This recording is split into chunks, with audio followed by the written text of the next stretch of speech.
So I'm reading this book right now, called "The End Is Always Near," and it's super cool. It's by Dan Carlin, who does Hardcore History podcast.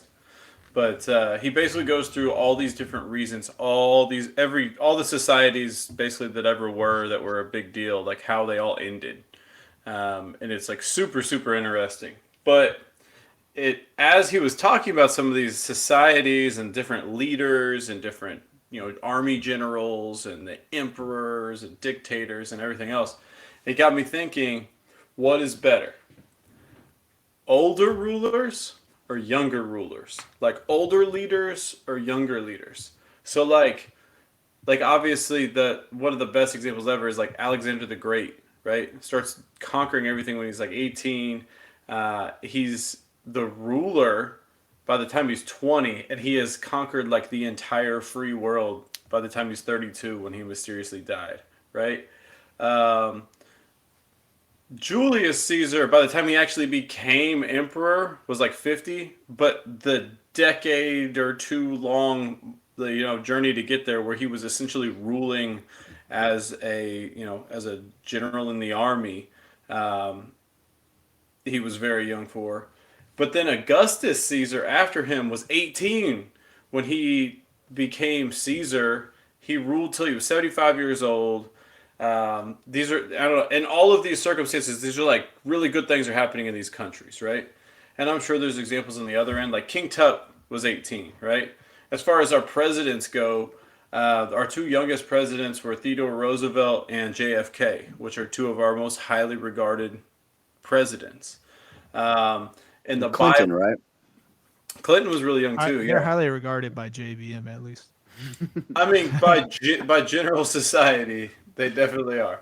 But like in the Bible, David was 30 when he became king. Josiah was 8 years old. Hezekiah was 25. In our country, like the founding of America, more than a dozen of the founding fathers who signed, the Declaration of Independence were 35 or younger. Like, I mean, a lot of these guys were in the early 20s. Hamilton was 21. Madison was 25. Um, Jefferson was 33. Like, even was the oldest, and he was 44, the oldest guy. And like Andrew Jackson was 9 years old when the Revolutionary War started, and then he became a Revolutionary War hero, which is crazy. But I don't know. I wonder. Obviously, we can think of plenty of examples of older leaders too, but I just wonder which is better. When I look historically, it seems like a lot of empires had young leaders. So that's my question. Which is better, old or young? Do you want me? I guess I'll go ahead. Well, I guess I'll ask you the question. Is there a reason why Jesus didn't start his ministry till he was like in his 30s instead of when he was say 18?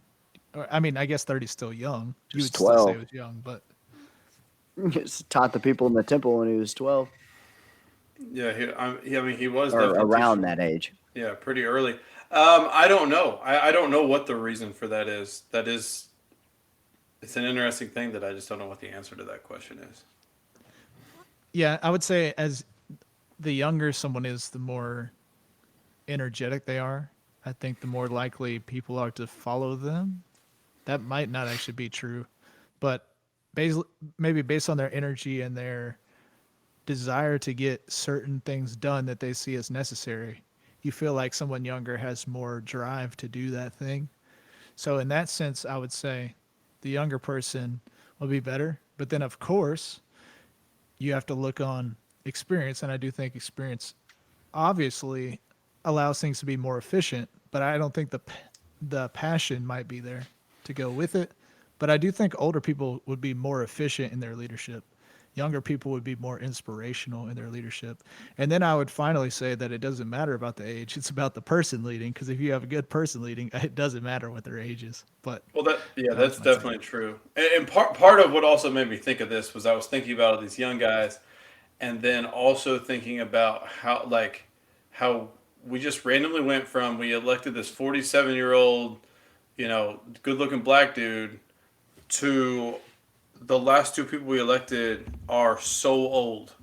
Like The oldest president that and we Barry have, White.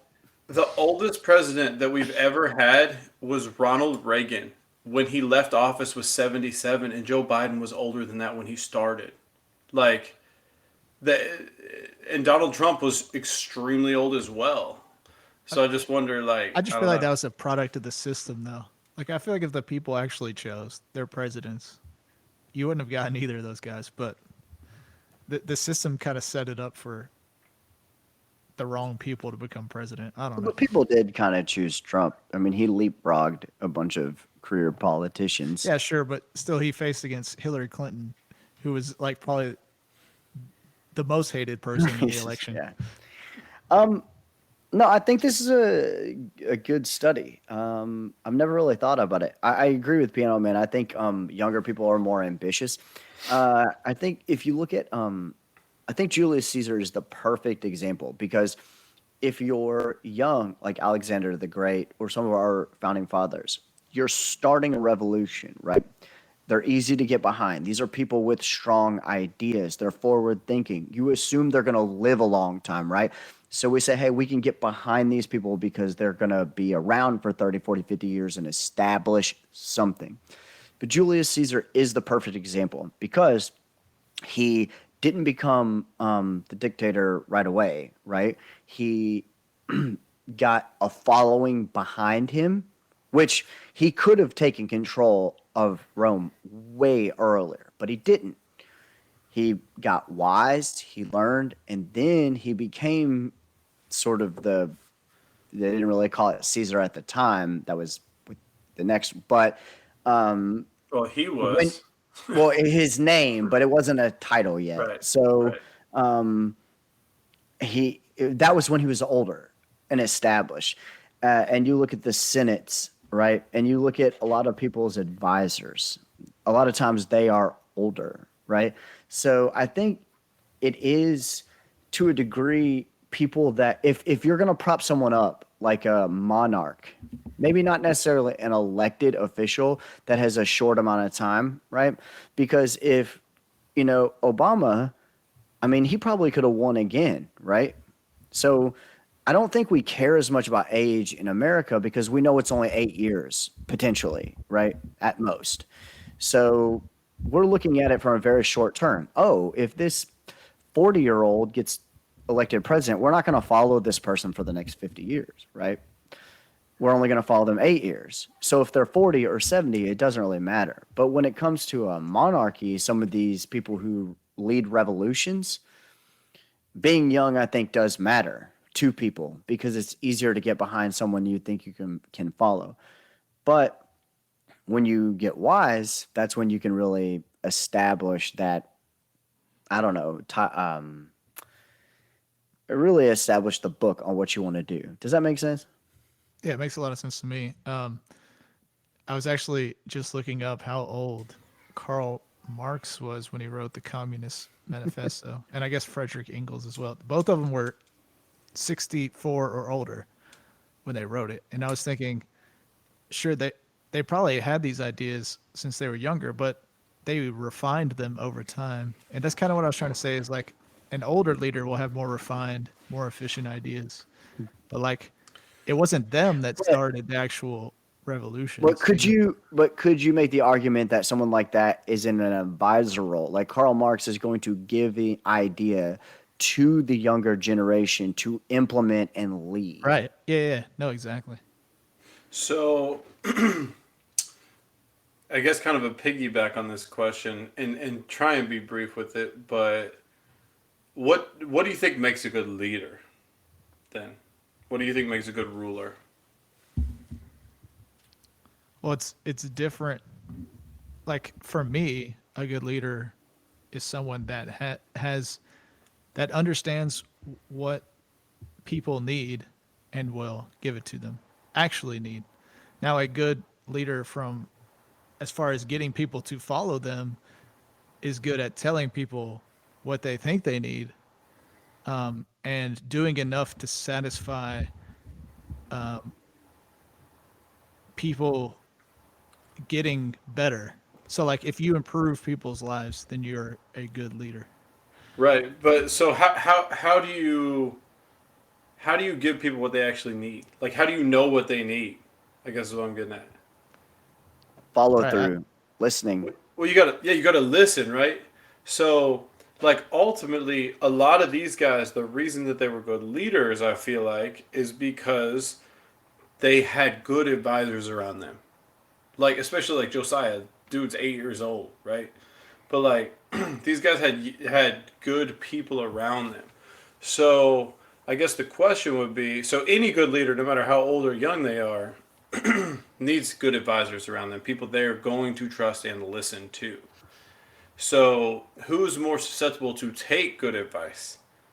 Is it a younger person or is it an older person? Because the older person, as we've said, is always seems to many times seemingly would have more wisdom. So, are they more likely to be like, "No, I know better," Well, or I, I don't I know. think that's kind of where that middle is, right? And I think the founding fathers is a really good example because if you look at our history in the United States, so many of these people had tons of different ideas. I mean, Hamilton and Jefferson hated each other, right? Madison and all of them, they wrote a lot of the Federalist Papers, and they didn't even agree on a lot of them. They just wrote all these ideas that they had for people to read and come formulate their own idea. So I think you're right. If you're older, maybe the really old, you might be set in your ways like, oh, this worked for a long time, or they think it did. They convince themselves it did. And maybe if you're too young, right? You're too ambitious. Oh, I'm too headstrong. But maybe sort of that middle, maybe more middle age is you're still learning, but you're willing to adapt.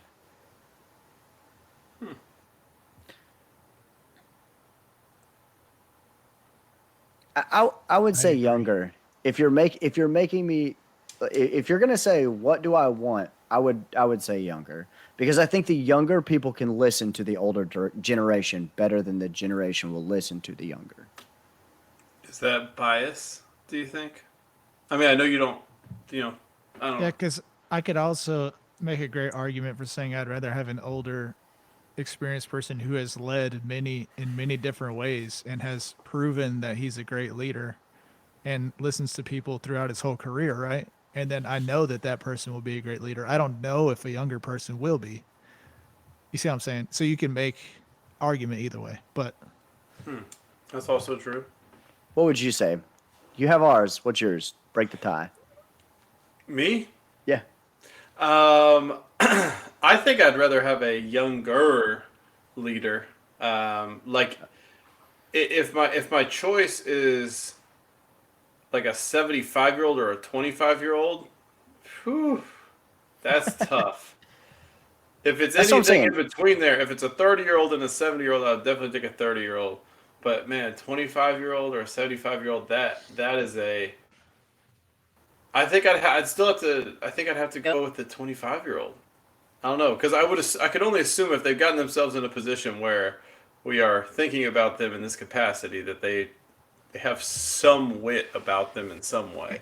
and hopefully we are saying like a 25 and a 75-year-old would like the same qualities, right? Yeah, Because Yeah. relatively. obviously Yeah, like if someone's trash, like their age doesn't matter. If right. they're trash, you don't want them to be your Yes, leader. So yeah, I just wanted to 100%, qualify that. 100%.